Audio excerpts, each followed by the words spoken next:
Hi friends, welcome back to our channel NCERT in Telugu. ఈరోజు మనం 9th class సైన్స్లోని chapter why do we fall ill గురించి తెలుసుకుందాము. నేను ఆల్రెడీ ప్రీవియస్ వీడియోస్లో మెన్షన్ చేసినట్టు ఈ 9th క్లాస్ సిరీస్లో ఫిజిక్స్, కెమిస్ట్రీ ఇంకా బయాలజీని సపరేట్గా ఎక్స్ప్లెయిన్ చేస్తాము. అందుకే చాప్టర్స్ అనేవి సీక్వెన్స్లో అప్లోడ్ చేయట్లేదు. సో మీకు ఈ 9th క్లాస్ సిరీస్ అయ్యేసరికి అన్ని చాప్టర్స్ కంప్లీట్ అవుతాయి. ప్లస్ ఈ చాప్టర్స్లో ఇంటర్ కనెక్షన్ అనేది 8th క్లాస్తో ఉంది. 9th క్లాస్లో ప్రీవియస్ చాప్టర్స్లో అంత ఇంటర్ కనెక్షన్ లేదు. సో మీకు చాప్టర్స్ అర్థమవుతాయి, దాని గురించి ఏం టెన్షన్ పడకండి. ఈరోజు మనం అసలు అనారోగ్యం ఎందుకు వస్తుంది, అలా వస్తే మనం ఏం చేయాలి, అనారోగ్యం లాంటివి రాకుండా ఎలాంటి ప్రికాషన్స్ తీసుకోవాలి, ఇలాంటివన్నీ ఈ చాప్టర్లో తెలుసుకుందాము. సో మనం ఆల్రెడీ ప్రీవియస్ చాప్టర్స్లో సెల్, టిష్యూ, ఆర్గన్స్ ఇలా అన్నిటి గురించి నేర్చుకున్నాం కదా. ఈ సెల్ అనేది చాలా వెరైటీ ఆఫ్ కెమికల్ సబ్స్టెన్స్తో తయారై ఉంటుంది. ఇవి ఏమేమి ఉంటాయి? ప్రోటీన్స్ ఉంటాయి, కార్బోహైడ్రేట్స్, ఫ్యాట్స్, లిపిడ్స్, ఇవన్నిటితో తయారై ఉంటుంది అన్నమాట. సెల్లో ఎప్పుడు ఏవో ఒక రియాక్షన్స్ అనేవి జరుగుతూ ఉంటాయి. అందుకే సెల్ అనేది డైనమిక్ ప్లేస్లో ఉంటుంది అన్నమాట. కొత్త సెల్స్ అనేవి కూడా తయారవుతూ ఉంటాయి. మన టిష్యూస్ ఇంకా ఆర్గన్స్లో చాలా స్పెషలైజ్డ్ యాక్టివిటీస్ అనేవి అవుతాయి. నేను చెప్పాను కదా, మనకి ఆర్గన్స్ ఉంటాయి, ఆర్గన్ సిస్టమ్స్ ఉంటాయి. ఆ ఆర్గన్ సిస్టమ్ స్పెసిఫిక్ ఫంక్షన్ని చేస్తుంది. ఫర్ ఎగ్జాంపుల్ మనం ఇక్కడ ఆర్గన్స్ తీసుకున్నాం అనుకోండి, హార్ట్ అనేది పంప్ చేస్తుంది బ్లడ్ని, లంగ్స్ అనేవి బ్రీతింగ్లో హెల్ప్ చేస్తాయి, కిడ్నీ యూరిన్ని ఫిల్టర్ చేయడానికి హెల్ప్ చేస్తుంది, అలాగే బ్రెయిన్ అనేది మనకి థింకింగ్లో హెల్ప్ చేస్తుంది. సో ఈ అన్ని యాక్టివిటీస్ అనేవి ఇంటర్ కనెక్ట్ అయ్యి ఉంటాయి అన్నమాట. ఎందుకు అనంటే ఒకవేళ కానీ కిడ్నీస్ యూరిన్ని ఫిల్టర్ చేయలేదనుకోండి, అప్పుడు ఏమవుతుంది, మన యూరిన్లో ఉన్న పాయిజనస్ సబ్స్టెన్సెస్ అనేవి బాడీలో ఎక్యుములేట్ అవుతాయి. ఎక్యుములేట్ అవ్వటం వల్ల ఈ కండిషన్స్లో దీని ఇంపాక్ట్ అనేది బ్రెయిన్ మీద పడుతుంది అన్నమాట. సో ఈ ఇంటర్ కనెక్టెడ్ యాక్టివిటీస్ అవ్వటానికి ఎనర్జీ అనేది చాలా ఇంపార్టెంట్. సెల్కి ఎనర్జీ ఎక్కడి నుంచి వస్తుంది, లేకపోతే మన ఓవరాల్ బాడీకి ఎనర్జీ ఎక్కడి నుంచి వస్తుంది అని అంటే ఇదంతా ఫుడ్ నుంచి వస్తుంది అన్నమాట. కాబట్టి food is necessary for cell and tissue functions. Food అనేది చాలా ఇంపార్టెంట్. సో మన సెల్స్ అండ్ టిష్యూస్ ప్రాపర్గా ఫంక్షన్ చేయలేదనుకోండి, దానివల్ల మన బాడీలో యాక్టివిటీ అనేది సరిగ్గా జరగదు అన్నమాట. ఇప్పుడు మనం హెల్త్ అండ్ ఇట్స్ ఫెయిల్యూర్ గురించి తెలుసుకుందాము. అసలు డిసీజ్ అంటే ఏంటి అని తెలుసుకునే ముందు హెల్త్ అంటే ఏంటి అన్నది మనకి అర్థం కావాలన్నమాట. సో మనం చాలాసార్లు హెల్త్ అన్న పదం వినుంటాం కదా.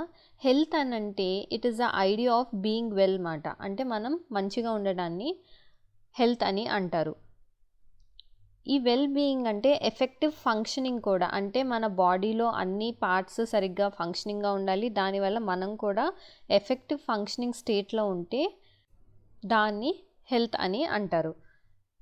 సో ఇక్కడ ఇచ్చేది చూడండి, health is there for a state of being well enough to function well physically, mentally and socially. So మీరు హెల్తీగా ఉన్నారు అని అంటే మీరు ఫిజికల్గా, మెంటల్గా ఇంకా సోషల్గా ఫంక్షనల్గా ఉండాలన్నమాట. అప్పుడే మీరు హెల్తీగా ఉన్నారని అర్థం. Personal and community issues both matter for health. ఇదేంటో ఇప్పుడు చూద్దాము. ఇందాక మనం ఆల్రెడీ నేర్చుకున్నట్టు హెల్త్ అనేది physical, mental and social well being కదా.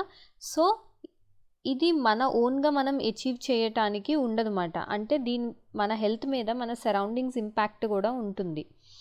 సో ఈ సరౌండింగ్స్ని ఫిజికల్ ఎన్విరాన్మెంట్ అని అంటారు. హ్యూమన్ బీయింగ్స్ ఎక్కడుంటారు? సొసైటీస్లో ఉంటారు. సో మన సోషల్ ఎన్విరాన్మెంట్ కూడా చాలా ఇంపార్టెంట్ ఇండివిజువల్ హెల్త్కి.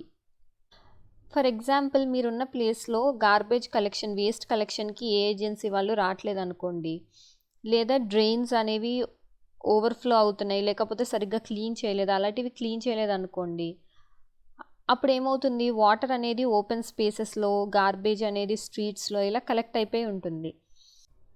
ఒకవేళ కానీ అలా ఉంటే ఏమవుతుంది, అక్కడ మస్కిటోస్ వస్తాయి, లేకపోతే అక్కడ రకరకాల ఇన్ఫెక్షన్స్ అనేవి డెవలప్ అయ్యి ఆ చుట్టుపక్కల ఉన్న వాళ్ళకి పూర్ హెల్త్ వచ్చే అవకాశం ఉంటుంది. అందుకే పబ్లిక్ క్లెన్లీనెస్ కూడా ఇంపార్టెంట్ మాట ఇండివిజువల్ హెల్త్కి. అంటే మీరొక్కళ్ళు క్లీన్గా ఉందామనుకుంటే సరిపోదు, మీ చుట్టూరు ఉన్న సరౌండింగ్స్ కూడా క్లీన్గా ఉంటేనే మీరు హెల్తీగా ఉంటారు. ఇక్కడ 5 F's గురించి ఇచ్చాడు చూడండి. What is to be done? First ఫ్లూయిడ్స్లో protect the water source, treat and store water safely. So మీరు వాటర్ని కరెక్ట్గా ట్రీట్ చేసి, అంటే బాయిల్ చేసుకునే తాగాలి కదా, అలా చేస్తేనే మీరు హెల్దీ పర్సన్గా ఉంటారు. లేకపోతే అన్సేఫ్ వాటర్ తాగారనుకోండి, దానివల్ల మీకు ఇన్ఫెక్షన్స్ వచ్చే అవకాశం ఉంటుంది. నెక్స్ట్ వచ్చేసి ఫింగర్స్ అంటే ఏంటంటే మీరు ఫుడ్ని ప్రిపేర్ చేస్తున్నప్పుడు కానీ లేకపోతే ఫుడ్ని తీసుకుంటున్నప్పుడు కానీ హ్యాండ్ వాష్ అనేది చేసుకోవాలి.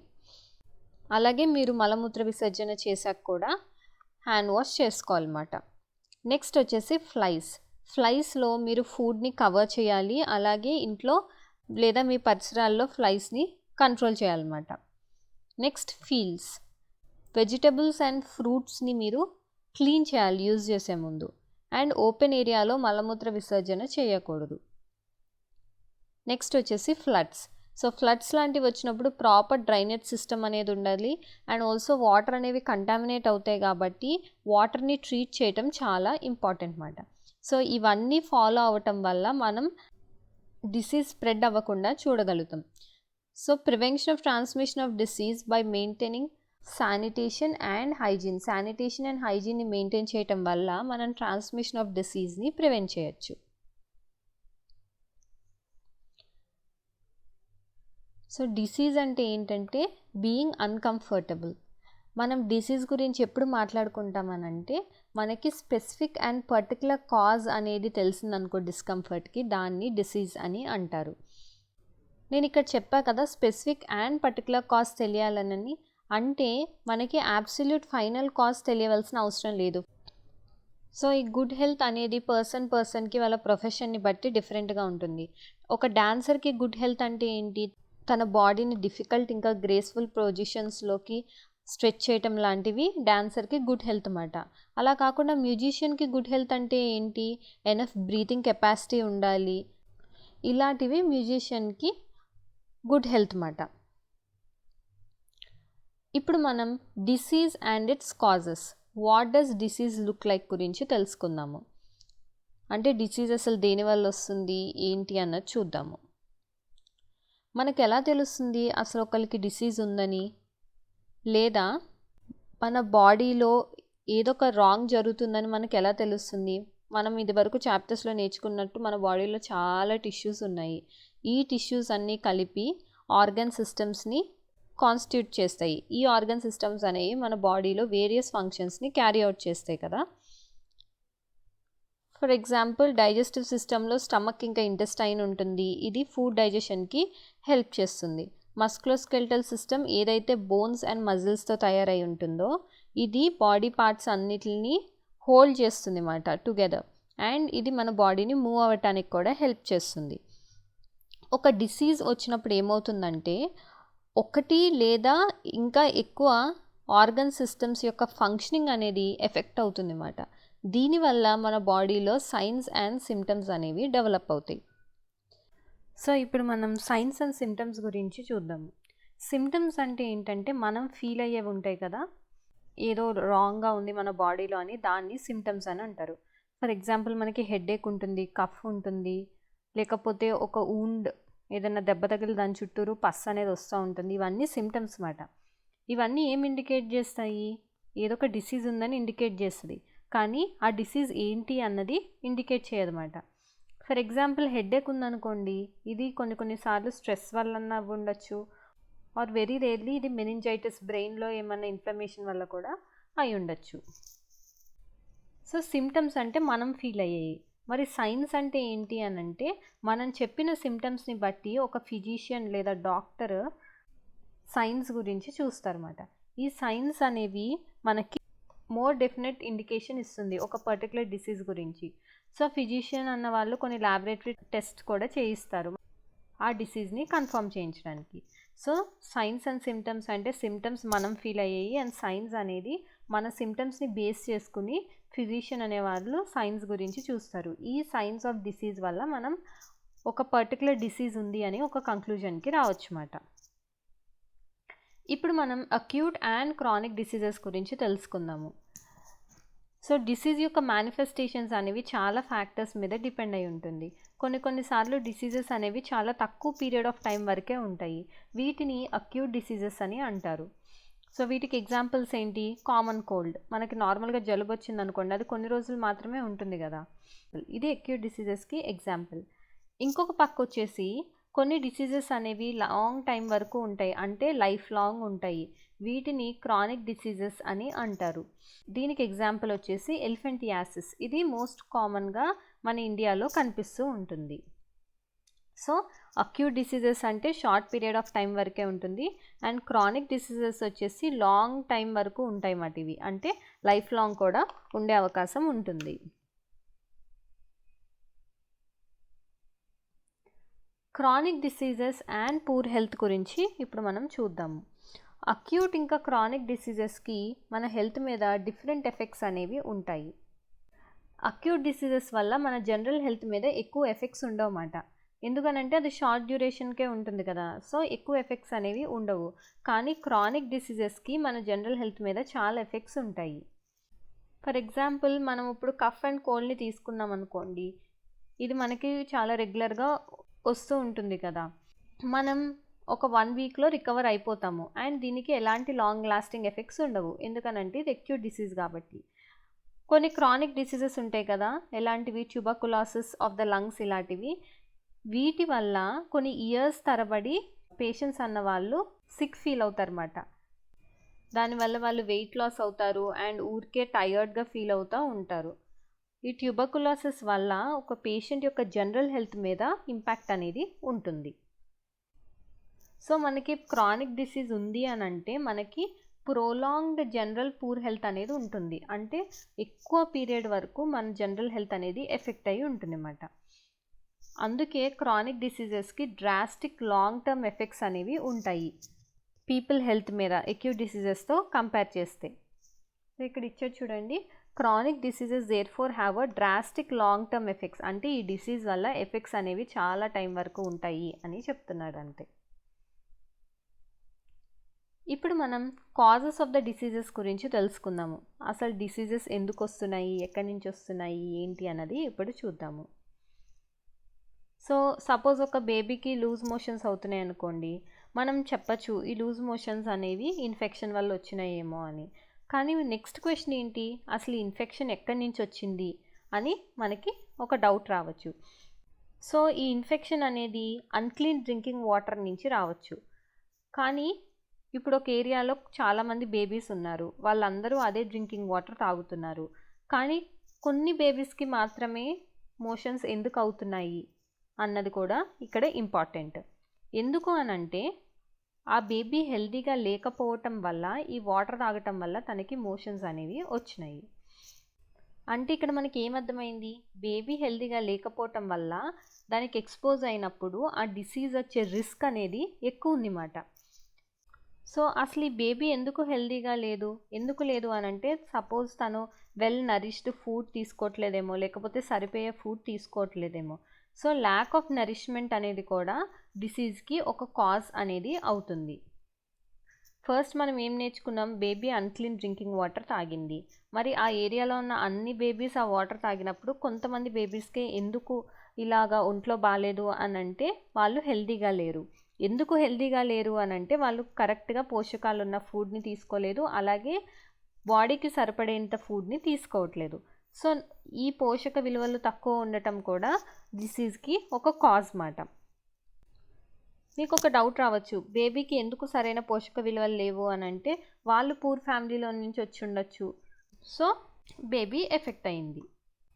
కొన్నిసార్లు జెనెటిక్ డిఫరెన్సెస్ కూడా ఉంటాయి. దానివల్ల ఒక ప్యాథోజన్కి ఎక్స్పోజ్ అయినప్పుడు, అంటే ప్యాథోజన్ అంటే ఏదైతే డిసీజ్ కాజ్ చేస్తుందో దాన్ని ప్యాథోజన్ అంటారన్నమాట. ఆ ప్యాథోజన్కి ఎక్స్పోజ్ అయినప్పుడు సఫర్ అయ్యే ఛాన్సెస్ ఎక్కువ ఉంటాయి. సో ప్యాథోజన్ లేకుండా ఓన్లీ జెనెటిక్ డిఫరెన్స్ కానీ పూర్ నరిష్మెంట్ ఒకటి డిసీజ్ని కాజ్ చేయలేదు. కాబట్టి ఇవి contributory causes of the disease అవుతాయి అన్నమాట. మెయిన్ ఇంపార్టెంట్ ఇక్కడ ప్యాథోజన్ ఉంటేనే డిసీజ్ అనేది వస్తుంది. కానీ వీటికి కాంట్రిబ్యూటింగ్ ఫ్యాక్టర్స్ వచ్చేసి జెనెటిక్ డిఫరెన్స్ ఇంకా పూర్ నరిష్మెంట్. సో ఇక్కడ క్లీన్ డ్రింకింగ్ వాటర్ ఎందుకు లేదు అని అంటే అక్కడ బేబీ ఉంటున్న ప్లేస్లో పబ్లిక్ సర్వీసెస్ అనేవి పూర్గా ఉండొచ్చు. సో దీన్ని బట్టి మనకు అర్థమైంది ఏంటి, ప్రతి డిసీజ్కి ఇమీడియట్ కాజెస్ ఉంటాయి, ఇంకా కాంట్రిబ్యూటరీ కాజెస్ ఉంటాయి. ఆల్మోస్ట్ చాలా డిసీజెస్కి మెనీ కాజెస్ ఉంటాయి అన్నమాట. ఒక్క కాజే ఉండదు, చాలా కాజెస్ ఉంటాయి ఒక డిసీజ్కి. ఇక్కడ మనం చూసాం బేబీకి లూజ్ మోషన్స్ అని అనుకున్నాం, ఇవి దేనివల్ల అయినాయి, మనకి చాలా ఫ్యాక్టర్స్ వచ్చినాయి కదా. అలాగా ప్రతి డిసీజ్కి చాలా కాజెస్ అనేవి ఉంటాయి అన్నమాట. ఇప్పుడు మనం infectious and non infectious causes గురించి తెలుసుకుందాము. సో డిసీజెస్ అనేవి బేసికల్గా 2 టైప్స్ కింద డిఫరెన్షియేట్ చేస్తారన్నమాట, infectious agents, non infectious agents. So ఈ ఇన్ఫెక్షియస్ ఏజెంట్స్లో మెయిన్గా వచ్చేసి మైక్రోబ్స్ లేదా మైక్రో ఆర్గానిజమ్స్ అనేవి ఉంటాయి. ఈ మైక్రోబ్స్ అనేవి ఇమీడియట్ కాజెస్ అన్నమాట డిసీజ్కి. ఎందుకు అనంటే ఈ మైక్రోబ్స్ అనేవి ఈజీగా స్ప్రెడ్ అవుతాయి కమ్యూనిటీలో. మైక్రోబ్స్ స్ప్రెడ్ అవటం వల్ల ఆబ్వియస్గా డిసీజ్ కూడా స్ప్రెడ్ అవుతుంది.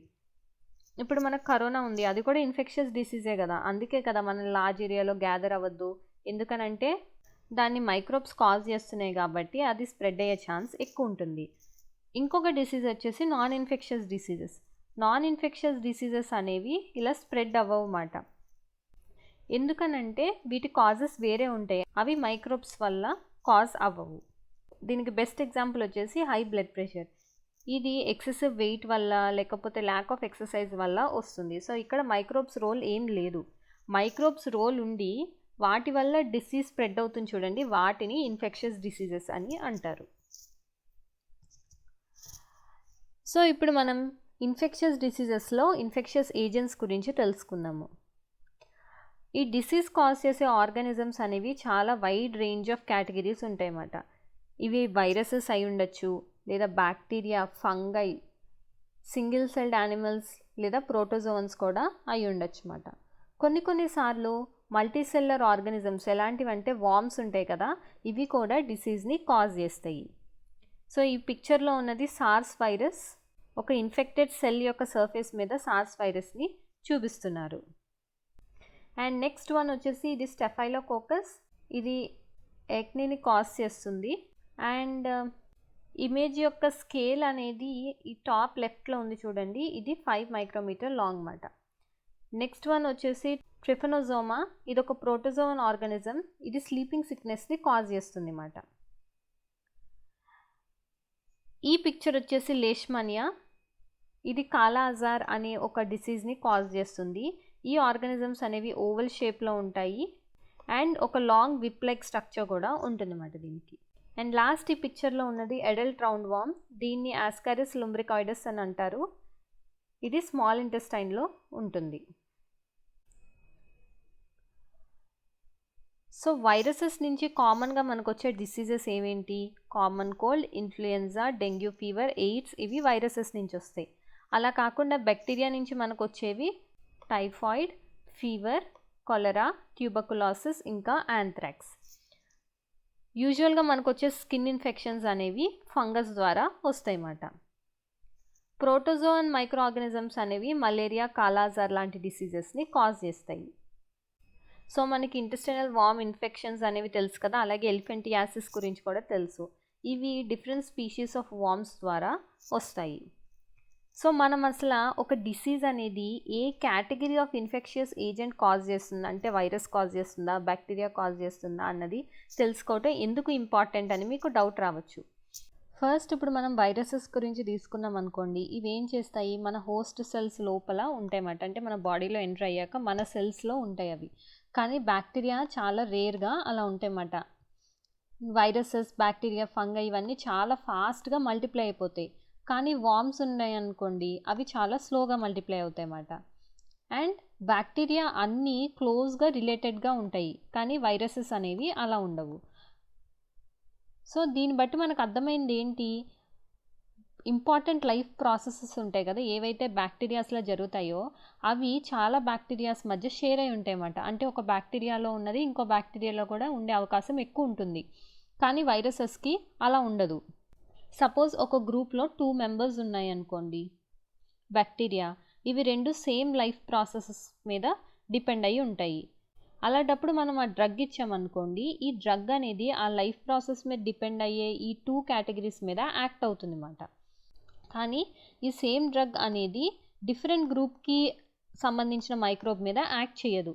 సో సేమ్ గ్రూప్లో ఉన్న మైక్రోబ్స్ మీద సేమ్ మెకానిజం మీద డిపెండ్ అయి ఉంటే అప్పుడే మనం ఇచ్చే డ్రగ్ అనేది వాటి మీద పనిచేస్తుంది అన్నమాట.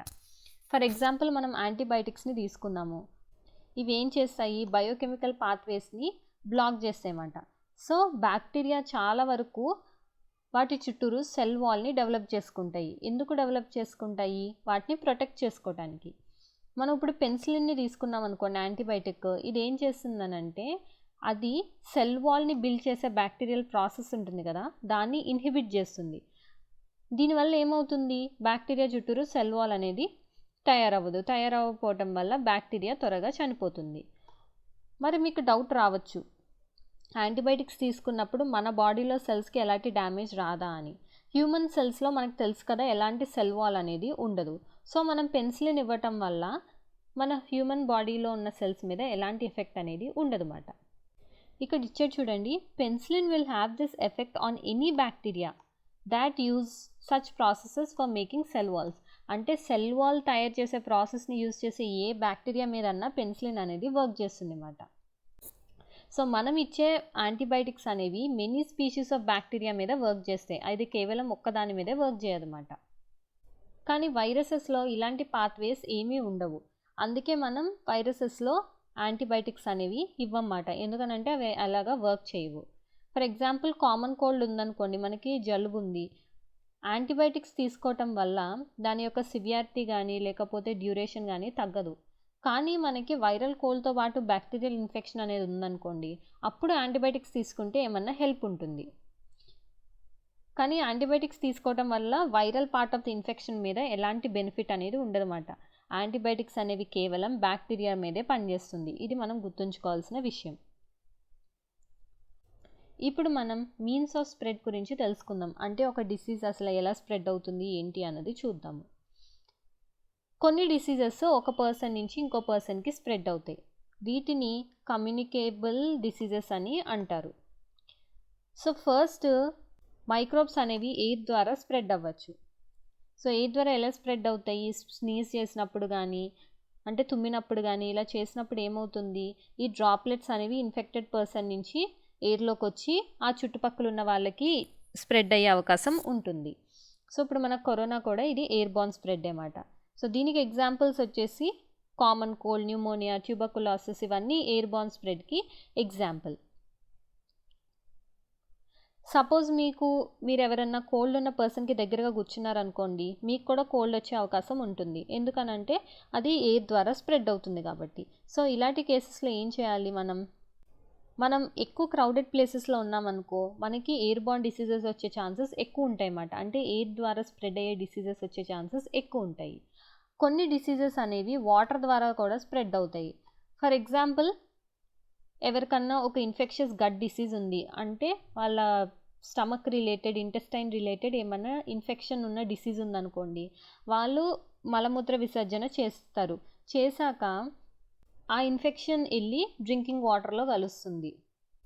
సో అప్పుడు ఏమవుతుంది, ఇన్ఫెక్షస్ గట్ డిసీజ్ ఉంటుంది కదా కలరా, ఈ కలరా కాజింగ్ మైక్రోబ్స్ అనేవి హెల్దీ పర్సన్లోకి ఎంటర్ అవుతాయి అన్నమాట. ఎలా ఎంటర్ అవుతాయి, వాళ్ళు వాటర్ తీసుకోవటం వల్ల ఆ వాటర్ ద్వారా వాళ్ళ బాడీలోకి ఎంటర్ అయ్యి వాళ్ళకు కూడా ఇన్ఫెక్షన్ వచ్చే ఛాన్స్ ఉంటుంది.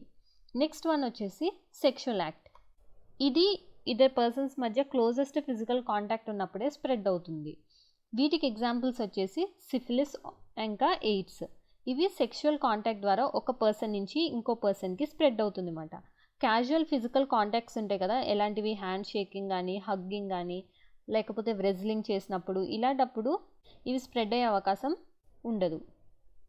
సో సెక్షువల్ కాంటాక్ట్లోనే కాకుండా హెచ్ఐవి అనేది బ్లడ్ టు బ్లడ్ కాంటాక్ట్ వల్ల ఇన్ఫెక్టెడ్ పర్సన్తో, లేకపోతే ఇన్ఫెక్టెడ్ మదర్ నుంచి బేబీకి ప్రెగ్నెన్సీ అప్పుడు, లేదా బ్రెస్ట్ ఫీడింగ్ వల్ల కూడా స్ప్రెడ్ అవుతుంది.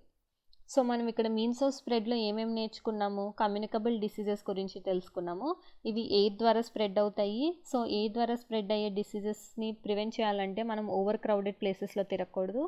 వాటర్ బార్న్ డిసీజెస్ అంటే సపోజ్ ఎవరికైనా కలరా ఉండి వాళ్ళ నుంచి వచ్చిన ఎక్స్క్రీటా ఉంటుంది కదా, అది డ్రింకింగ్ వాటర్తో కలిసి ఆ నియర్ బై ఏరియాలో ఉన్న పీపుల్ ఎవరన్నా తీసుకుంటే వాళ్ళకి కలరా వచ్చే అవకాశం ఉంటుంది. సో వాటర్ బార్న్ డిసీజెస్ అనేవి మనకి సేఫ్ వాటర్ సప్లైస్ లేకపోయినప్పుడు ఎక్కువ వచ్చే ఛాన్స్ ఉంటుందన్నమాట. లాస్ట్ వన్ వచ్చేసి సెక్షువల్ కాంటాక్ట్, దీనివల్ల వచ్చేవి సిఫిలిస్ ఇంకా ఎయిడ్స్. సెక్షువల్ కాంటాక్ట్ వల్లే కాకుండా ఎయిడ్స్ అనేది blood to blood contact with infected person వల్ల కానీ, లేకపోతే ఇన్ఫెక్టెడ్ మదర్ నుంచి చైల్డ్కి కానీ, లేదా బ్రెస్ట్ ఫీడింగ్ వల్ల కూడా స్ప్రెడ్ అవుతుంది.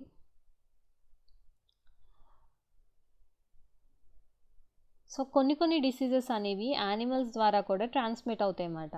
ఒక సిక్ పర్సన్ నుంచి హెల్దీ పర్సన్కి యానిమల్స్ ద్వారా కూడా స్ప్రెడ్ అవుతాయి. ఈ యానిమల్స్ని ఇంటర్మీడియరీస్ ఆర్ వెక్టర్స్ అని అంటారు.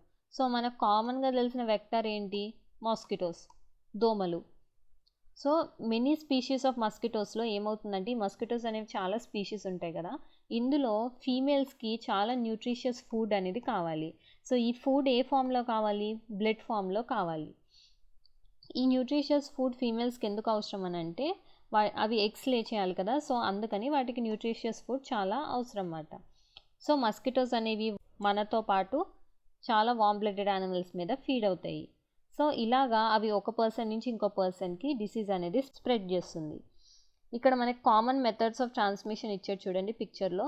ఐదర్ డైరెక్ట్ కాంటాక్ట్ ద్వారా అవ్వచ్చు, లేదా ఎయిర్ వల్ల అవ్వచ్చు, ఇండైరెక్ట్ కాంటాక్ట్ ద్వారా కూడా అవ్వచ్చు, ఫుడ్ ద్వారా అవ్వచ్చు, మాస్కిటో ఆర్ ఇన్సెక్ట్స్ లేదా యానిమల్స్ వల్ల కూడా అవ్వచ్చు. ఇన్ని మీన్స్ ఆఫ్ ట్రాన్స్మిషన్ అనేది ఉంటుందన్నమాట.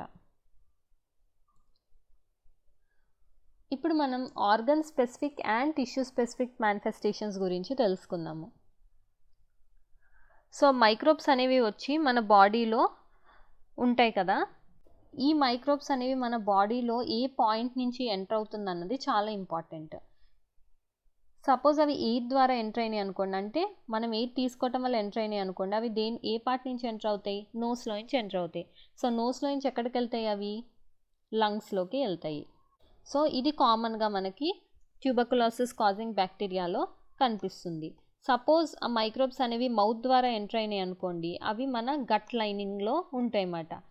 దీనికి ఎగ్జాంపుల్స్ వచ్చేసి టైఫాయిడ్ కాజింగ్ బ్యాక్టీరియా. వైరసెస్ ఏవైతే జాండిస్ కాజ్ చేస్తాయో అవి లివర్లోకి వెళ్తాయి. కానీ ఇది ప్రతిసారి ఇదే కేసు అవ్వాల్సిన అవసరం లేదు. ఫర్ ఎగ్జాంపుల్ హెచ్ఐవి ఇన్ఫెక్షన్ ఉందనుకోండి, అది మన బాడీలోకి సెక్షువల్ ఆర్గన్స్ ద్వారా వచ్చి అది లింఫ్ నోడ్స్కి స్ప్రెడ్ అవుతుంది అన్నమాట. అలాగే మలేరియా కాజింగ్ మైక్రోబ్స్ అనేవి మనకి మస్కిటో బైట్ ద్వారా వస్తుంది. అంటే ఒక మస్కిటో కుట్టడం వల్ల మనకి మలేరియా అనేది వస్తుంది. కానీ ఇది లివర్కి వెళ్తుంది, ఆ తర్వాత రెడ్ బ్లడ్ సెల్స్కి వెళ్తుంది అన్నమాట. అంటే ఎర్ర రక్త కణాల దగ్గరికి వెళ్తుంది. జపనీస్ ఎన్సెఫలైటిస్ అనే వైరస్ అనేది, దీన్ని బ్రెయిన్ ఫీవర్ అని కూడా అంటారు. ఇది కూడా మస్కిటో బైట్ ద్వారానే వస్తుంది, కానీ ఇది దాని ఎఫెక్ట్ అనేది బ్రెయిన్ మీద చూపిస్తుంది. సో ఒక డిసీజ్ యొక్క సైన్స్ అండ్ సిమ్టమ్స్ అనేవి ఆ మైక్రోబు ఏ ఆర్గన్ లేదా టిష్యూని టార్గెట్ చేసింది అన్న దాని మీద డిపెండ్ అవుతుంది అన్నమాట. సపోజ్ లంగ్స్ అనేవి టార్గెట్ అనుకోండి, అప్పుడు సిమ్టమ్స్ ఏమవుతాయి, కఫ్ ఉంటుంది, ఊపిరి తీసుకోలేకపోతాం, బ్రెత్లెస్నెస్ ఉంటుంది, ఇలాంటివి ఉంటాయి. లేదా లివర్ టార్గెట్ అయింది అనుకోండి, అప్పుడు జాండిస్ లాంటివి ఉంటాయి అన్నమాట ఆ పేషెంట్కి. బ్రెయిన్ టార్గెట్ అయితే అప్పుడు హెడ్ఏక్, వామిటింగ్స్, ఫిట్స్, అన్కాన్షియస్నెస్ ఇలాంటివన్నీ ఉంటాయి. సో మనకు వచ్చే సైన్స్ అండ్ సిమ్టమ్స్ అనేవి ఆ మైక్రోబ్ అనేది ఏ టిష్యూ ఆర్ ఆర్గన్ని టార్గెట్ చేసిందన్న దాని మీదే డిపెండ్ అయ్యి ఉంటుంది. దీంతో పాటు ఇమ్యూన్ సిస్టమ్ అనేది చాలా ఇంపార్టెంట్ మాట. ఎందుకనంటే ఒక ఇన్ఫెక్షన్ వచ్చినప్పుడు మన బాడీలో ఇమ్యూన్ సిస్టమ్ అనేది యాక్టివ్ అవుతుంది. సో యాక్టివ్ ఇమ్యూన్ సిస్టంలో చాలా సెల్స్ ఉంటాయి, అవి ఎఫెక్టెడ్ టిష్యూస్ని కిల్ చేస్తాయి అన్నమాట. ఈ ప్రాసెస్ని ఇన్ఫ్లమేషన్ అని అంటారు. సో ఈ ఇన్ఫ్లమేషన్ వల్లే మనకి స్వెల్లింగ్ కానీ, పెయిన్ లేదా ఫీవర్ లాంటివి వస్తాయి. ఇప్పుడు హెచ్ఐవి ఇన్ఫెక్షన్ ఉందనుకోండి, వైరస్ అనేది ఇమ్యూన్ సిస్టమ్ దగ్గరికి వెళ్ళి దాన్ని డ్యామేజ్ చేస్తుంది అన్నమాట. మన బాడీ యొక్క ఇమ్యూన్ సిస్టమ్ని డ్యామేజ్ చేస్తుంది. అందుకే హెచ్ఐవి ఇన్ఫెక్షన్లో మనకి మెయిన్ ప్రాబ్లం ఏంటంటే, మనం ఈవెన్ మైనర్ ఇన్ఫెక్షన్స్ని ఫేస్ చేయలేమన్నమాట. ఎందుకనంటే అది మన బాడీ యొక్క ఇమ్యూన్ సిస్టమ్ని డ్యామేజ్ చేస్తుంది కాబట్టి మనం చిన్న చిన్న ఇన్ఫెక్షన్స్ని కూడా ఫైట్ చేయలేము. మన చిన్న కోల్డ్ వచ్చినా అది న్యూమోనియా అయ్యే ఛాన్స్ ఉంటుందన్నమాట. ఎందుకనంటే హెచ్ఐవి వైరస్ అనేది మన ఇమ్యూన్ సిస్టమ్ని డ్యామేజ్ చేస్తుంది కాబట్టి. అలాగే హెచ్ఐవి పేషెంట్స్లో చిన్న గట్ ఇన్ఫెక్షన్ ఉన్నా దానివల్ల డయేరియా అవుతుంది, బ్లడ్ లాస్ కూడా అవుతుంది. సో ఈ పర్సన్స్లో హెచ్ఐవి ఎయిడ్స్ ఉన్న పర్సన్స్లో ఏమవుతుందంటే ఈ ఇన్ఫెక్షన్స్ ఉన్నాయి కదా, వేరే వేరే ఇన్ఫెక్షన్స్ మన బాడీలో వచ్చేవి ఏవైతే ఇమ్యూన్ సిస్టమ్ కాంప్రమైజ్ అవ్వటం వల్ల వచ్చినాయో వీటి వల్ల ఆ పేషెంట్కి ఎక్కువ సఫరింగ్ ఉంటుందన్నమాట. And also severity of the disease అనేది నెంబర్ ఆఫ్ మైక్రోబ్స్ మీద కూడా డిపెండ్ అయి ఉంటుంది. అంటే ఎన్ని మైక్రోబ్స్ మన బాడీలోకి ఎంటర్ అవుతున్నాయి అన్న దాని మీద కూడా సివియారిటీ ఆఫ్ డిసీజ్ అనేది డిపెండ్ అయి ఉంటుంది. సపోజ్ తక్కువ నెంబర్ ఆఫ్ మైక్రోబ్స్ ఎంటర్ అయినాయి అనుకోండి, డిసీజ్ మేనిఫెస్టేషన్స్ అనేవి చాలా తక్కువగా ఉంటాయి. అది కాకుండా large number of microbes enter అయినాయి అనుకోండి, అప్పుడు ఆ డిసీజ్ వల్ల మనకి ప్రాణాలకు కూడా ప్రమాదం ఉండే అవకాశం ఉంటుంది. సో మన ఇమ్యూన్ సిస్టమ్ అనేది మేజర్ ఫ్యాక్టర్ అన్నమాట. అది మన బాడీలో ఎన్ని మైక్రోబ్స్ సర్వైవ్ అవుతున్నాయి అన్నది డిటర్మిన్ చేస్తుంది. మన ఇమ్యూన్ సిస్టమ్ స్ట్రాంగ్గా ఉందనుకోండి, అది మైక్రోబ్స్తో ఫైట్ చేస్తుంది. సో మైక్రోబియల్ కౌంట్ కూడా తగ్గే అవకాశం ఉంటుంది. లేదు అని అంటే మైక్రోబియల్ కౌంట్ ఎక్కువ ఉంటుంది, దానివల్ల మనకి చాలా ఎఫెక్ట్స్ వచ్చే అవకాశం ఉంటుంది. ఇప్పుడు మనం ప్రిన్సిపల్స్ ఆఫ్ ట్రీట్మెంట్ గురించి తెలుసుకుందాము. సో ఇప్పటి వరకు మనకు తెలిసిన దాన్ని బట్టి మనం డిసీజ్ ట్రీట్ చేయడానికి 2 ways ఉన్నాయి. ఒకటేంటి, డిసీజ్ యొక్క ఎఫెక్ట్స్ని రెడ్యూస్ చేయటము, ఇంకోటి ఆ డిసీజ్ కాజ్ చేసే మైక్రోబ్స్ని కిల్ చేయటము. సో ఎఫెక్ట్స్ ఆఫ్ ద డిసీజ్ని తగ్గించడానికి మనం ట్రీట్మెంట్ ప్రొవైడ్ చేయొచ్చు, అది సిమ్టమ్స్ని తగ్గిస్తుంది. సిమ్టమ్స్ అనేవి యూజువల్గా ఇన్ఫ్లమేషన్ వల్ల వస్తాయన్నమాట. ఫర్ ఎగ్జాంపుల్ మనం ఫీవర్ ఉందనుకోండి, అది తగ్గించడానికి మెడిసిన్ తీసుకోవచ్చు, లేదా పెయిన్ ఉన్నా, లూజ్ మోషన్స్ ఉన్నాయి అన్నిటికీ మెడిసిన్స్ తీసుకోవచ్చు. మనం బెడ్ రెస్ట్ తీసుకోవడం వల్ల మన ఎనర్జీని మనం కన్సర్వ్ చేసుకోవచ్చు. దీనివల్ల మనం హీలింగ్ మీద ఫోకస్ చేయొచ్చు అన్నమాట. కానీ ఇలాంటి సిమ్టమ్ బేస్డ్ ట్రీట్మెంట్ వల్ల ఆ ఇన్ఫెక్టింగ్ మైక్రోబ్ అనేది మన బాడీలోంచి వెళ్ళదన్నమాట. అండ్ డిసీజ్ కూడా క్యూర్ అవ్వదు. సో దానికి మనం ఏం చేయాలి, మైక్రోబ్ని కిల్ చేయవలసిన అవసరం చాలా ఉంది. సో అసలు ఈ మైక్రోబ్స్ని ఎలా కిల్ చేస్తాము? మనకు తెలిసింది ఏంటి, మెడిసిన్స్ ద్వారా ఈ మైక్రోబ్స్ని కిల్ చేస్తాము. మనం ఇదివరకు చూసాం కదా, మైక్రోబ్స్ అనేవి డిఫరెంట్ కేటగిరీస్ కింద క్లాసిఫై చేయొచ్చని. ఇవేవేంటి, వైరసెస్, బ్యాక్టీరియా, ఫంగై, ప్రోటోజోవా, ఇవన్నిటి కింద క్లాసిఫై చేయొచ్చు అన్నమాట. సో వీటిలో కొన్ని లైఫ్ ప్రాసెసెస్ ఉంటాయి. ఈ ప్రాసెసెస్ మీద బేస్ అయ్యి మనం మెడిసిన్స్ని ప్రొవైడ్ చేయొచ్చు. కానీ ఇలాంటి మెడిసిన్స్ వల్ల మన బాడీలో ఉన్న సెల్స్కి అయ్యే డ్యామేజ్ ఏముండదు. ఎందుకనంటే మన బాడీలో ఉన్న సెల్స్ న్యూ సబ్స్టెన్సెస్ని ఒక డిఫరెంట్ మెకానిజం ద్వారా చేసుకుంటాయి. కానీ బ్యాక్టీరియాలో ఆ మెకానిజం డిఫరెంట్గా ఉంటుందన్నమాట. సో మనం బ్యాక్టీరియాలో ఆ పాత్వేని బ్లాక్ చేసే డ్రగ్ని ఫైండ్ చేయాలి. దానివల్ల మన బాడీలో ఎలాంటి ఎఫెక్ట్ అనేది ఉండకూడదు అన్నమాట. యాంటీవైరల్ డ్రగ్స్ని తయారు చేయడం చాలా కష్టం యాంటీబ్యాక్టీరియల్ డ్రగ్స్తో పోలిస్తే. ఎందుకనంటే వైరసెస్కి చాలా తక్కువ బయోకెమికల్ మెకానిజమ్స్ ఉంటాయి, వాటి ఓన్వి. ఎందుకనంటే అవి మన సెల్స్లో ఎంటర్ అయ్యి మన మెషినరీని యూజ్ చేసుకుంటాయి కదా. సో వైరస్ స్పెసిఫిక్ టార్గెట్స్ అనేవి చాలా తక్కువ ఉంటాయి కాబట్టి యాంటీవైరల్ డ్రగ్స్ని తయారు చేయడం చాలా కష్టం అన్నమాట. ఇప్పుడు కోవిడ్ ఉంది, కోవిడ్ కూడా వైరస్ వల్లే కదా వచ్చింది. మరి దానికి డ్రగ్ తయారు చేయడం ఎందుకు కష్టం అవుతుంది అని అంటే, అది మన బాడీలోకి ఎంటర్ అయ్యి మన సెల్స్లో ఉండి మన మిషనరీని వాడుకుంటున్నాయి కాబట్టి మనకి వైరస్ స్పెసిఫిక్ టార్గెట్స్ దొరకటం కష్టం అన్నమాట. అది ఫైండ్ చేయడం చాలా కష్టం. అందుకే మెడిసిన్ తయారు చేయడం కొంచెం టైం పడుతుంది. కానీ ఈ లిమిటేషన్ ఉన్నా ఇప్పుడు చాలా ఎఫెక్టివ్ యాంటీవైరల్ డ్రగ్స్ ఉన్నాయన్నమాట. ఈ డ్రగ్స్ ద్వారా వైరల్ ఇన్ఫెక్షన్స్ని కూడా కంట్రోల్ చేయగలుగుతున్నారు. దీనికి బెస్ట్ ఎగ్జాంపుల్ వచ్చేసి హెచ్ఐవి ఇన్ఫెక్షన్ని కంట్రోల్ చేసే యాంటీవైరల్ డ్రగ్స్ కూడా అవైలబుల్గా ఉన్నాయి. నెక్స్ట్ మనం ప్రిన్సిపల్స్ ఆఫ్ ప్రివెన్షన్ గురించి తెలుసుకుందాము.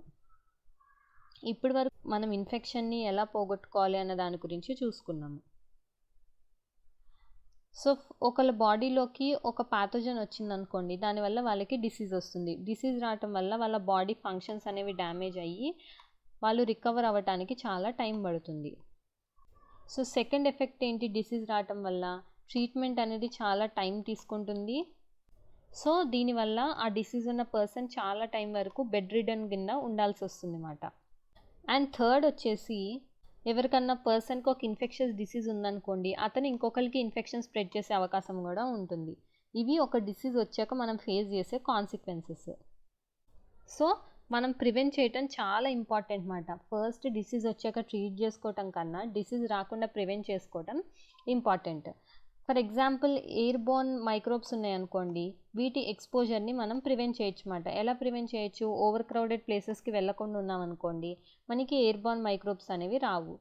సో వాటర్ బోర్న్ మైక్రోబ్స్ రాకుండా ఉండటానికి ఏం చేయాలి? మనం సేఫ్ డ్రింకింగ్ వాటర్ని తాగాలి. సేఫ్ డ్రింకింగ్ వాటర్ని తాగాలంటే మనం వాటర్ని ట్రీట్ చేయాలన్నమాట. వాటర్ని ట్రీట్ చేయడం వల్ల అంటే బాయిల్ చేయడం వల్ల, లేకపోతే ప్యూరిఫైయర్స్ వాడటం వల్ల, ఫిల్టర్స్ వాడటం వల్ల ఏమవుతుంది? బ్యాక్టీరియల్ కంటామినేషన్ అనేది తగ్గుతుంది. వెక్టర్ బోర్న్ ఇన్ఫెక్షన్స్ని తగ్గించడానికి మనం క్లీన్ ఎన్విరాన్మెంట్స్లో ఉండాలి. సో మనం ఎన్విరాన్మెంట్ క్లీన్ ఉందనుకోండి, ఆ చుట్టూరు మస్కిటోస్ అనేవి బ్రీడ్ అవ్వవు, హౌస్ ఫ్లైస్ అనేవి రావు. ఇలాంటివి రాకపోవటం వల్ల మనకి ఇన్ఫెక్షన్స్ వచ్చే ఛాన్స్ కూడా తగ్గుతాయి. సో పబ్లిక్ హైజీన్ అనేది చాలా ఇంపార్టెంట్ కీ మాట ఒక డిసీజ్ యొక్క ప్రివెన్షన్కి. సో ఇప్పటి వరకు మనం నేర్చుకున్నవి general ways of preventing infection మాట. అలా కాకుండా specific ways of preventing infection గురించి ఇప్పుడు తెలుసుకుందాం. ఇందులో మనం ఇమ్యునైజేషన్ గురించి తెలుసుకుంటాం అన్నమాట. సో ఇక్కడ మనకి బెస్ట్ ఎగ్జాంపుల్ స్మాల్ పాక్స్. ఇదివరకు స్మాల్ పాక్స్ చాలా ఉండేది వరల్డ్లో, బట్ రీసెంట్ 100 years వరకు స్మాల్ పాక్స్ ఎపిడమిక్స్ అనేవి చాలా అన్కామన్గా ఉన్నాయి. ఈ స్మాల్ పాక్స్ ఉన్న రోజుల్లో ఏమయ్యేదంటే పీపుల్ చాలా భయపడుతూ ఉండేవాళ్ళు. ఆ స్మాల్ పాక్స్ ఉన్న వాళ్ళని కలవటానికి భయపడేవాళ్ళు అన్నమాట. ఎందుకనంటే వాళ్ళ నుంచి వీళ్ళకి డిసీజ్ వస్తుంది అని అనుకునేవాళ్ళు. ఎందుకంటే వాళ్ళ నుంచి వీళ్ళకి డిసీజ్ వచ్చేదన్నమాట. కానీ కొంత గ్రూప్ ఆఫ్ పీపుల్ ఉండేవాళ్ళు. వాళ్ళు ఏం చేసేవాళ్ళు అంటే ఈ స్మాల్ పాక్స్ వచ్చిన విక్టిమ్స్కి వాళ్ళు నర్సింగ్ కేర్ ఇచ్చేవాళ్ళు అన్నమాట. సో వీళ్ళెవరు అని అంటే వీళ్ళకి ఆల్రెడీ స్మాల్ పాక్స్ వచ్చి వెళ్ళిపోయిన వాళ్ళు. సో ఆల్రెడీ వచ్చి వెళ్ళిపోయిన వాళ్ళు ఎందుకు వాళ్ళకి హెల్ప్ చేస్తున్నారు అని అంటే, ఒకసారి స్మాల్ పాక్స్ వచ్చాక అది మళ్ళీ వచ్చే అవకాశం అనేది ఉండదన్నమాట. సో డిసీజ్ మనకు ఒకసారి వచ్చింది అని అంటే మనకి అలాంటి సేమ్ డిసీజ్ మళ్ళీ అటాక్ అయ్యే అవకాశం చాలా తక్కువ ఉంటుంది. ఇది ఎందుకు అవుతుంది అని అంటే మన ఇమ్యూన్ సిస్టమ్ అనేది ఆ ఇన్ఫెక్షస్ మైక్రోబ్ని చూసి దానికి ఎగెన్స్ట్గా రెస్పాండ్ అవుతుంది. రెస్పాండ్ అయ్యి దాన్ని మన బాడీలోంచి ఎలిమినేట్ చేసినప్పుడు ఏం చేస్తుందంటే అది ఆ మైక్రోబ్ని రిమెంబర్ చేసుకుంటుంది అన్నమాట, అంటే గుర్తుపెట్టుకుంటుంది. సో నెక్స్ట్ టైం ఆ పర్టికులర్ మైక్రోబ్ వచ్చినప్పుడు లేదా ఆ మైక్రోబ్ లాంటివి ఏమన్నా మన బాడీలోకి ఎంటర్ అయినప్పుడు మన ఇమ్యూన్ సిస్టమ్ అనేది ఇంకా బాగా దాంతో ఫైట్ చేస్తుంది అన్నమాట. ఫైట్ చేయటం వల్ల ఈ సెకండ్ టైం ఈ ఇన్ఫెక్షన్ అనేది ఫాస్ట్గా ఎలిమినేట్ చేస్తుంది ఫస్ట్ టైం కన్నా. ఇదే basic principle of immunization. So ఇక్కడ ఏం జరిగింది? మైక్రోబ్ ఫస్ట్ టైం మన బాడీలోకి ఎంటర్ అయినప్పుడు మన ఇమ్యూన్ సిస్టమ్ అనేది ఆ మైక్రోబ్తో ఫైట్ చేసి దాన్ని మన బాడీలోంచి పంపేసి అది గుర్తుంచుకుంటుంది అన్నమాట ఈ మైక్రోబ్ని. సో నెక్స్ట్ టైం ఆ మైక్రోబ్ మన బాడీలోకి వచ్చినప్పుడు మన ఇమ్యూన్ సిస్టమ్ అనేది చాలా ఎక్కువ రెస్పాండ్ అయ్యి ఆ ఇన్ఫెక్షన్ని ఎలిమినేట్ చేస్తుంది అన్నమాట మన బాడీలో నుంచి. సో మనం వ్యాక్సిన్స్ ఇస్తాం కదా, వ్యాక్సిన్స్ ఇచ్చినప్పుడు ఏం చేస్తామంటే ఆ మైక్రోబ్ లాంటి దాన్ని మిమిక్ చేస్తామండి. సో ఆ మైక్రోబ్ లాంటి దాన్ని మిమిక్ చేస్తూ ఒకదాన్ని ఆ వ్యాక్సిన్లో పెట్టి అది మన బాడీలోకి ఇస్తామన్నమాట. సో బాడీలోకి ఇవ్వటం వల్ల ఏమవుతుంది? మన బాడీ అనేది ఆ మైక్రోబ్ని చూస్తుంది, రెస్పాండ్ అవుతుంది, ఆ తర్వాత దాన్ని గుర్తుంచుకుంటుంది. సో నెక్స్ట్ టైం ఆ మైక్రోబ్ మన బాడీలోకి వచ్చినప్పుడు మన బాడీలో ఆల్రెడీ మెమరీ ఉంది కదా మన ఇమ్యూన్ సిస్టంలో, సో అది గుర్తుంచుకుని ఆ మైక్రోబ్తో ఫైట్ చేస్తుంది అన్నమాట. సో ఈ రోజుల్లో చాలా వ్యాక్సిన్స్ అనేవి అవైలబుల్గా ఉన్నాయి ఇన్ఫెక్షస్ డిసీజెస్ ఆపటానికి. ఇవి tetanus, diphtheria, whooping cough, measles, polio ఇంకా చాలా వ్యాక్సిన్స్ అనేవి అవైలబుల్గా ఉన్నాయన్నమాట. ఇవి public health programme of child immunisation ద్వారా ఇవ్వబడుతున్నాయి. దీనివల్ల ఇన్ఫెక్షస్ డిసీజెస్ని ప్రివెంట్ చేయొచ్చు. 2 centuries ago ఎడ్వర్డ్ జెన్నర్ అనే అతను ఏం రియలైజ్ అయ్యాడంటే మిల్క్ మేడ్స్ ఎవరికైతే కౌపాక్స్ అనేది ఉందో వాళ్ళకి స్మాల్ పాక్స్ రాలేదు అన్నది గమనించారు. కౌపాక్స్ అనేది చాలా మైల్డ్ డిసీజ్ మాట. ఎడ్వర్డ్ జెన్నర్ ఏం చేశాడనంటే ఈయన కౌపాక్స్ ఇచ్చాడు పీపుల్కి. ఇవ్వటం వల్ల వాళ్ళు స్మాల్ పాక్స్కి కూడా రెసిస్టెన్స్గా ఉన్నారు అని కనుగొన్నాడు. ఇందాక నేను చెప్పా కదా, ఏమని చెప్పాను? ఇమ్యూన్ సిస్టమ్ అనేది నెక్స్ట్ టైం ఆ పర్టికులర్ మైక్రోబ్ వచ్చినా లేకపోతే దానికి సిమిలర్గా ఉన్న మైక్రోబ్ వచ్చినా అది రెస్పాండ్ అవుతుందని. సో ఇక్కడ కౌపాక్స్ కాజ్ చేసే మైక్రోబ్ ఇవ్వటం వల్ల వాళ్ళలో స్మాల్ పాక్స్ అనేది రాలేదు. ఎందుకనంటే స్మాల్ పాక్స్ వైరస్ చాలా క్లోజ్గా రిలేట్ అయ్యి ఉంది అన్నమాట కౌపాక్స్ వైరస్కి. ఇది అప్పట్లో ఉన్న ఇమ్యునైజేషన్కి ఎగ్జాంపుల్. ఇమ్యునైజేషన్ వల్ల మనం డిసీజెస్ని ప్రివెంట్ చేయొచ్చు. ఈ ఇమ్యునైజేషన్ ఏ ఫామ్లో ఇస్తున్నాము? వ్యాక్సిన్స్ ఫామ్లో ఇస్తున్నాము. సో ఈ చాప్టర్లో మనం హెల్త్ గురించి నేర్చుకున్నాం. హెల్త్ అనంటే it is a state of physical, mental and social wellbeing. Health of the individual అనేది తన పర్సనల్ సరౌండింగ్స్ మీద ఇంకా ఎకనామిక్ స్టేటస్ మీద కూడా డిపెండ్ అయి ఉంటుంది. డిసీజెస్ అనేవి 2 టైప్స్, అక్యూట్ ఇంకా క్రానిక్. వాటి డ్యూరేషన్ మీద డిపెండ్ అయ్యి అక్యూట్ అనేవి షార్టర్ పీరియడ్ ఆఫ్ టైంకి ఉంటాయి, క్రానిక్ అనేవి లాంగర్ పీరియడ్స్ ఆఫ్ టైం వరకు ఉంటాయి అన్నమాట. డిసీజెస్ అనేవి infectious or non infectious causes వల్ల ఉండొచ్చు. ఇన్ఫెక్షియస్ ఏజెంట్స్ అనేవి యూనిసెల్లర్ అన్నా కావచ్చు, మైక్రోస్కోపిక్ అన్నా కావచ్చు, లేదా మల్టీసెల్లర్ అన్నా అయి ఉండొచ్చు. సో ఈ డిసీజ్ కాజింగ్ మైక్రోబ్స్ అనేవి ఏ కేటగిరీకి బిలాంగ్ అయి ఉన్నాయి అన్న దాని మీద మన ట్రీట్మెంట్ అనేది డిపెండ్ అవుతుంది. ఇన్ఫెక్షియస్ ఏజెంట్స్ అనేవి ఎయిర్ ద్వారా, వాటర్ ద్వారా, ఫిజికల్ కాంటాక్ట్ లేదా వెక్టర్స్ ద్వారా స్ప్రెడ్ అవుతాయి. ప్రివెన్షన్ ఆఫ్ డిసీజ్ అనేది చాలా ఇంపార్టెంట్ మాట. సో ఇన్ఫెక్షియస్ డిసీజెస్ అనేవి ఎలా ప్రివెంట్ చేయొచ్చు? పబ్లిక్ హెల్త్ హైజీన్ మెజర్స్ ద్వారా మనం ఇన్ఫెక్షియస్ డిసీజెస్ని ప్రివెంట్ చేయొచ్చు. ఎందుకనంటే అవి ఇన్ఫెక్షియస్ ఏజెంట్స్ యొక్క ఎక్స్పోజర్ని మనకి తగ్గిస్తాయి. ఇన్ఫెక్షియస్ డిసీజెస్ని ఇమ్యునైజేషన్ ద్వారా కూడా ప్రివెంట్ చేయొచ్చు అన్నమాట. సో ఒక కమ్యూనిటీలో ఇన్ఫెక్షియస్ డిసీజెస్ని ప్రివెంట్ చేయాలనంటే అందరికీ పబ్లిక్ హైజీన్కి యాక్సెస్ ఉండాలి అండ్ ఆల్సో ఇమ్యునైజేషన్ని ప్రొవైడ్ చేయాలి. సో ఈ చాప్టర్లో మనం హెల్త్ గురించి, డిసీజెస్ యొక్క టైప్ గురించి, ఇన్ఫెక్షియస్ ఏజెంట్స్ ఏంటి, అవి ఎలా స్ప్రెడ్ అవుతాయి, ఎలా ట్రీట్ చేస్తాము అండ్ ప్రివెన్షన్ అనేది ఎందుకు ఇంపార్టెంట్ అన్న దాని గురించి నేర్చుకున్నాము. Thank you.